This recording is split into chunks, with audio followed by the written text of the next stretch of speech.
ரொம்ப குளிர்ச்சியான இடத்துல இருந்து வெப்பமான இடத்துக்கோ இல்ல வெப்பமான இடத்துல இருந்து குளிர்ச்சியான இடத்துக்கோ நம்ம மாறும்போது உடலோட தகவமைப்பு திறன் வேலை செய்யுது. உடல்ல இருக்கிற வெப்பத்தை வெளிச்சூழலுக்கு ஏத்த மாதிரி மாத்திக்கும் போது மீதி இருக்கிற வெப்பமோ இல்ல குளிர்ச்சியோ கழிவா மாறுது. இது சளியால சூழப்படுது.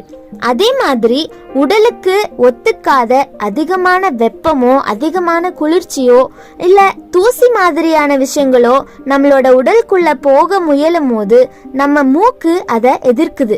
யாருக்கெல்லாம் சைனஸ் இருக்கு அப்படின்னு கேட்டா 1-2 பேர் அவங்களுக்கு இருக்கிறதா சொல்லுவாங்க.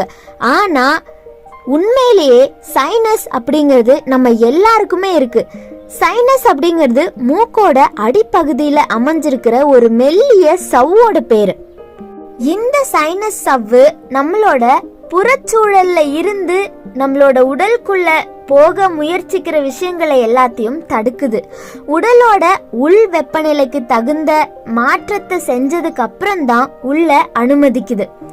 உதாரணத்துக்கு தூசி அதிகமா இருக்கிற இடத்துக்கு நம்ம போகும்போது அது நம்மளோட மூக்குக்குள்ள போயிடுது. அப்போ இந்த தூசியை எதிர்க்கிற வேலைய சைனஸ் செய்யுது. நம்மளோட எதிர்ப்பு சக்தி போதுமான அளவு இருந்துச்சு அப்படின்னா தூசியை எதிர்க்கிறதுக்கு நம்மளோட மூக்கு தும்மலை வெளிப்படுத்துது. இப்படி வர்ற தும்மல் உடலுக்கு கெட்டது விளைவிக்கிற தூசிய தடுக்குது, உடலுக்கு நன்மை செய்யுது. எதிர்ப்பு சக்தி நம்மளோட உடல்ல கம்மியா இருக்கும் போது இப்படி உள்ள வர்ற தூசிய உடனடியா சைனஸ் அப்படிங்கிறது எதிர்க்காது. அதுக்கு பதிலா தூசிய இழுத்து தன்னோட சவ்வு பகுதியில ஒட்ட வச்சுக்கும்.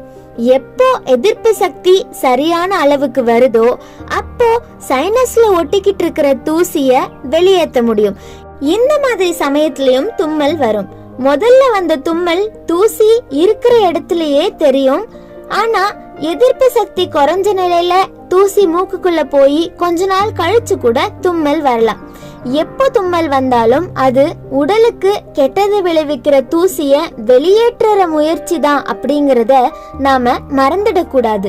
இங்க நம்ம தூசி அப்படிங்கிறது ஒரு உதாரணத்துக்கு தான். இதுக்கு பதிலா உடலுக்கு கெட்டது விளைவிக்கிற கண்ணுக்கு தெரியாத குளிர்ச்சி வெப்பம் அப்படின்னு எதுவா இருந்தாலும் இருக்கலாம். எப்பெல்லாம் தும்மல் வருதோ அப்பெல்லாம் உடல்ல இருந்து கழிவு வெளியேறுது அப்படிங்கிறது அர்த்தம். தும்மலை பார்த்து நாம பயப்பட வேண்டியதில்லை. உடலுக்கு கெட்டது விளைவிக்கிற ஒரு பொருள் மூக்கு வழியா உடலுக்குள்ள நுழைஞ்சிட்டா அதை தடுக்கிற வெளியேற்ற முயற்சி தான் தும்மல். இதுல தும்மல் அப்படிங்கிறது ஒரு